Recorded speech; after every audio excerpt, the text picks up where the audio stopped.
क्या है a minus B. अब इसकी वेन डायग्राम बनाएंगे। जब हम एक एलिमेंट को दूसरे एलिमेंट से माइनस करते हैं तो हमारे पास आंसर किसमें से आ रहा है, फर्स्ट एलिमेंट से आ रहा है। तो हम यहाँ पे क्या कर देंगे, a और ये b, ठीक है। हमारे पास दो एलिमेंट्स थे a और b, ठीक है। अब a में से b को माइनस किया तो आंसर हमारे पास किसमें से आएगा, a में से। तो हम सारे के सारे a को शेड कर देंगे, जो कॉमन एरिया होगा उसको नहीं, बाकी सारे a को हम क्या कर देंगे, शेड कर देंगे। अब हमारे पास क्या है, राइट हैंड साइड है, उसके बाद a यूनियन b का कॉम्प्लीमेंट। b का कॉम्प्लीमेंट का आंसर क्या आएगा, हम क्या कहते हैं, b के कॉम्प्लीमेंट का b u माइनस b, तो आंसर किसमें से आता है, u में से। तो जब हम a का यूनियन लेंगे, क्या लेंगे, u से। अब आंसर हमारे पास u आ गया, जैसे a यूनियन u, तो हमारे पास आंसर क्या आ जाएगा, a, दोनों ही कहते हैं सेट शेड हो जाएंगे, क्योंकि हम u ले रहे हैं, जब हम कहते हैं यूनियन ले रहे हो तो दोनों सेट क्या हो जाते हैं, शेड हो जाते हैं। तो हम यहाँ पे देख लेते हैं a और ये b, ठीक है, a और ये b, ठीक है। अब हमने जब इसका यूनियन लिया तो हमारे पास u भी शेड हो गया और साथ में क्या आ गया, हमारे पास a भी शेड, ठीक है।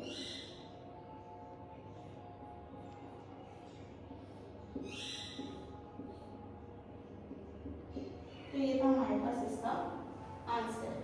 आगे हमारे पास a माइनस बी का कॉम्प्लीमेंट, ठीक है। अब a माइनस बी, पहले a माइनस बी का आंसर क्या आएगा, a, ठीक है, फर्स्ट सेट में से आंसर आता है।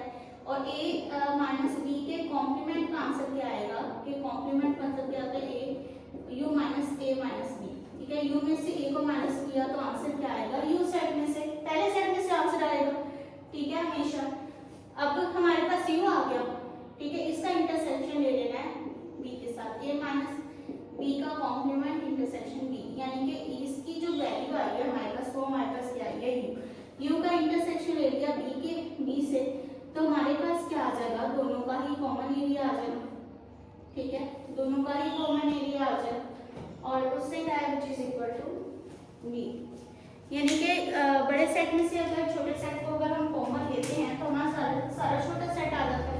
फॉर एग्जांपल u हमने लिया है 1 2 3 सो ऑन, ठीक है, 10 तक, और इंटरसेक्शन b 3 4 5, तो हमारे पास आंसर क्या आ जाएगा, जो कॉमन होगा वो क्या हमारे पास 3 4 5, तो आंसर यहाँ पे हमने क्या किया कि पहले a माइनस बी को देखा, a माइनस बी हमारे पास किसके इक्वल आता है आंसर, a के इक्वल, क्योंकि a सेट में से जब हम b सेट को निकालते हैं तो हमारे पास आंसर किसमें से आता है, a सेट में। अब a माइनस बी तो हो गया, अब इसका है कॉम्प्लीमेंट। अब a माइनस बी का कॉम्प्लीमेंट क्या होता है, a में u में से a माइनस बी को निकाल देना।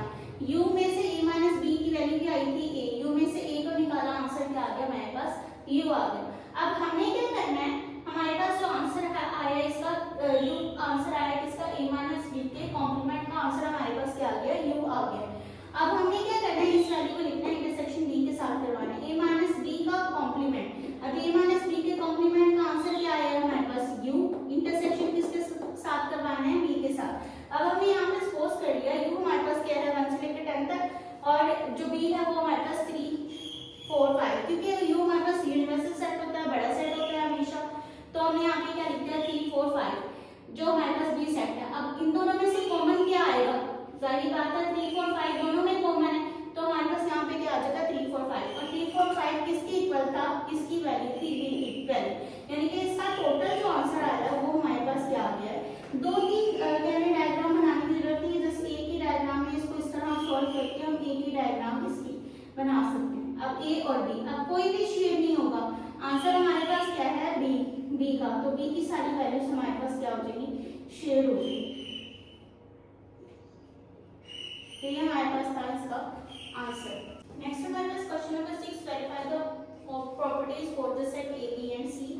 अब उसने कहा है कि आपने प्रॉपर्टीज को वेरीफाई करना है। प्रॉपर्टीज उसने दे दिया है, associativity property of union, intersection and distributive property of union and intersection.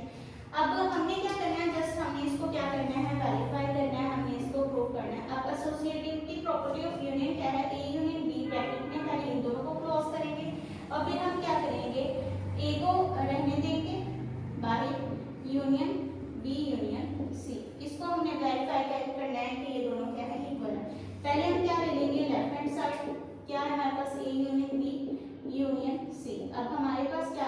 ये स्क्वायर ब्रैकेट लगाएंगे। कहने के हमने जिसको पहले सॉल्व करना होता है ना उसके राउंड ब्रैकेट होती है, और वैसे अगर हम सोल्यूशन करने लगे तो हम स्क्वायर ब्रैकेट को अपनी सहूलत के लिए लगा देते हैं। आगे क्या है, ए है, ए की वैल्यू क्या है 1 2 3 4, यूनियन बी की वैल्यू क्या है 3 4 5 6 7 8, ठीक है। स्क्वायर ब्रैकेट यूनियन सी की वैल्यू क्या है 5 6 7 9 10, ठीक है। अब हमें पता चल रहा है कि हमने इन दोनों को सॉल्व करना है, क्योंकि हमने क्या लगा लिया स्क्वायर ब्रैकेट। अब इन दोनों का यूनियन किया तो हमारे पास आंसर क्या आएगा 1 2 3 4 5 6 7 8, ठीक है। यूनियन 5 6 7 8 9 और 10, ठीक है। अब इन दोनों का यूनियन करेंगे, जो इसका आंसर आया उसका इसके साथ यूनियन करवाएंगे, वो आ गया क्या आ जाएगा 1 2 3 4 5 6 7 8 9 और 10, तो यहाँ से हम क्या ले लेंगे 9। तो ये था हमारे पास इसकी लेफ्ट हैंड साइड। अब हम लिखेंगे इसकी right hand side. Right hand side को सॉल्व करेंगे। राइट हैंड साइड क्या है, A union B union C, ठीक है।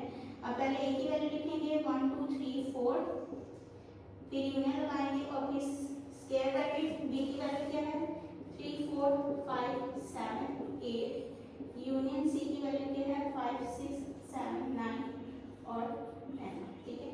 अब पहले हम बी और सी को यूनियन लेंगे और फिर देन हम क्या लेंगे, उसका आंसर आएगा, उसका हम किसके साथ यूनियन लेंगे, ए के साथ।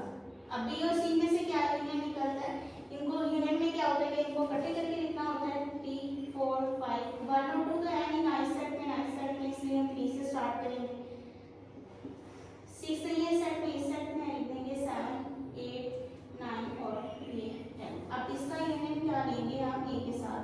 अब यहाँ पे 1 2 है तो 1 2 फिर 3 फिर 4 5 6 7 8 9 और 10, तो हमारे पास ये वाला आंसर और ये वाला आंसर सेम है, तो यहाँ से हम क्या लिख देंगे hence proved left hand side is equal to right hand side. ये था हमारे पास property associativity property of union. अब यहाँ पे हम इसका ही सेकंड पार्ट है, यहाँ की सेकंड प्रॉपर्टी है क्या है, एसोसिएटिविटी ऑफ इंटरसेक्शन,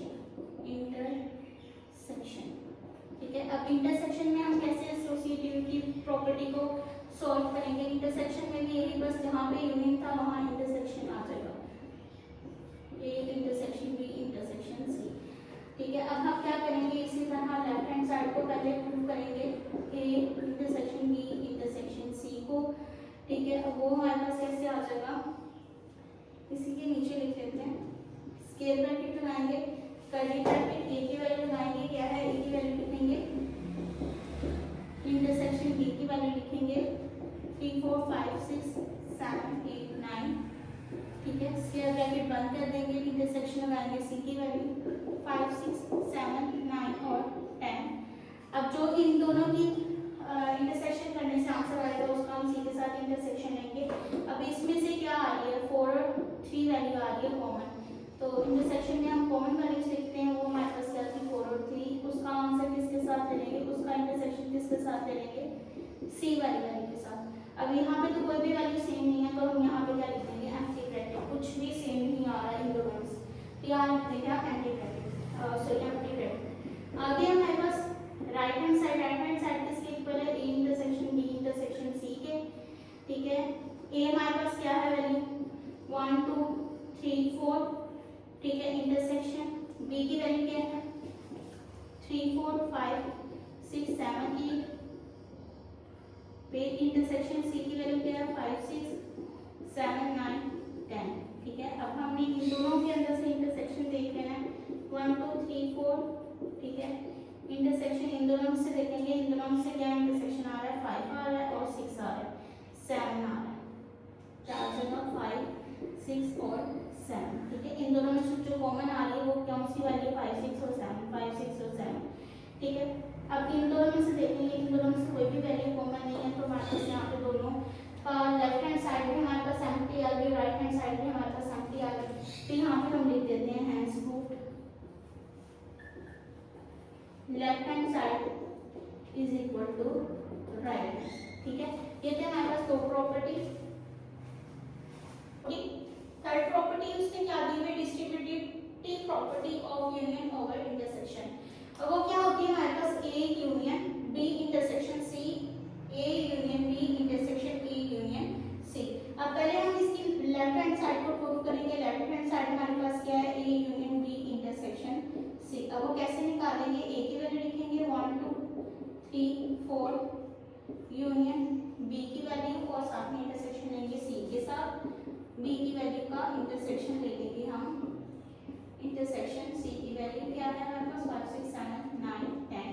ठीक है, इसका इंटरसेक्शन जो आएगा वो हमारे पास किसके इक्वल हो जाएगा, वो उसका इसका जो इंटरसेक्शन आएगा उसका यूनियन निकालेंगे हम ए के साथ। इसका क्या इंटरसेक्शन आया 5 6 7 5 6 7, तो यहाँ पे हम लिख देंगे 5 6 7। इसका यूनियन निकालेंगे हम ए के साथ, तो 1 2 3 4 5 6 7 हमारे पास क्या आ जाएगा, इसका आंसर आ जाएगा। अब इसकी लेफ्ट हैंड साइड को प्रूव करेंगे। लेफ्ट हैंड साइड क्या है हमारे पास, A union B intersection A union C. ठीक है, पहले हम ए यूनियन बी निकाल लेंगे। ए यूनियन बी हमारे पास क्या आएगा, ए यूनियन बी, ए की वैल्यू क्या है 1 2 3 4 और यूनियन बी की वैल्यू क्या है 3 4 5 6 7 और 8। इनका जब यूनियन निकाला तो हमारे पास 1 2 3 4 5 6 7 8 आंसर आ गया। और फिर अब हमने क्या निकाला, ए यूनियन बी निकाल लिया। अब हम क्या निकालेंगे, ए यूनियन सी। ए की वैल्यू है 1 2 3 4 और यूनियन बी सी की वैल्यू क्या है 5 6 7 9 और 10। तो अब हम इसके अंदर से यूनियन निकालेंगे। यूनियन इसका इन दोनों का क्या आ जाएगा 1 2 3 4 5 6 7 9 और 10। ठीक है, अब हम इन दो वैल्यूज का ए यूनियन बी और ए यूनियन सी का इंटरसेक्शन निकालेंगे। A union B intersection A union C. A union B की वैल्यू क्या आई है 1 2 3 4 5 6 7 8। इंटरसेक्शन इसकी वैल्यू क्या आई है हमारे पास, ए यूनियन सी की 1 2 3 4 5 6 7 9 और 10। ठीक है, अब हम इन दोनों को क्या करेंगे, इन दोनों का यूनियन ले लेंगे और सॉरी इंटरसेक्शन ले लेंगे। इंटरसेक्शन में कॉमन वैल्यूज को हम लिखते हैं। हमारे पास कॉमन वैल्यूज क्या है 1 2 3 4 5 6 और 7 हमारे पास क्या है कॉमन वैल्यूज। तो हमारे पास जो लेफ्ट हैंड साइड का आंसर आया है और जो राइट हैंड साइड का आंसर आया है वो सेम है। तो अब हम यहाँ पे लिख देंगे हेंस प्रूव। ठीक है, और साथ में ये वैल्यू लिख देंगे जो हमने प्रूव की है। यहाँ हम left hand side is equal to right hand side भी लिख सकते हैं और इसके नीचे भी हम ये वैल्यू लिख सकते हैं कि हमने इसको इस वैल्यू को इक्वल प्रूव कर दिया है बाय डिस्ट्रीब्यूटिव प्रॉपर्टी।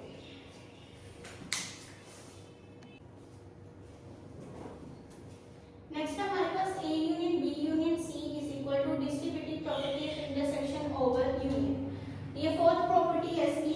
ठीक है, अब हम इसको करना है सॉल्व। पहले हम क्या करेंगे, जो हमारा तरीका होता है, पहले हम लेफ्ट हैंड साइड ले लेंगे A intersection B union C. अब पहले हम क्या ले लेंगे, ए की वैल्यू लिखेंगे 1 2 3 4।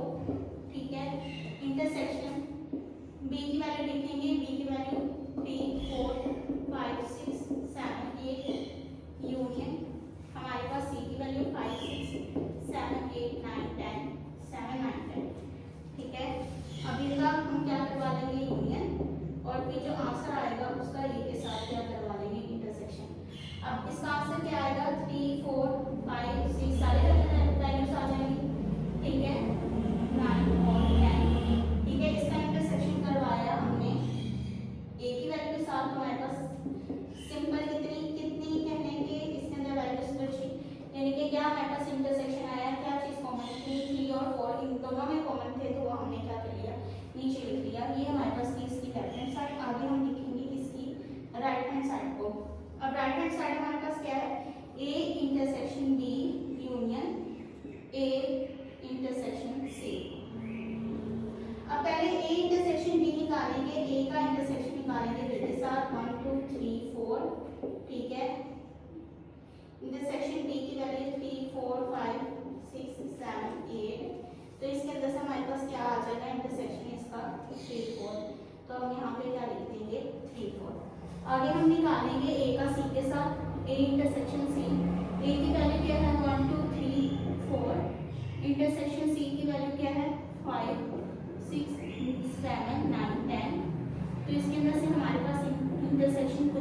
निकलेगा दोनों, दोनों में कोई भी चीज कॉमन नहीं है, ठीक है।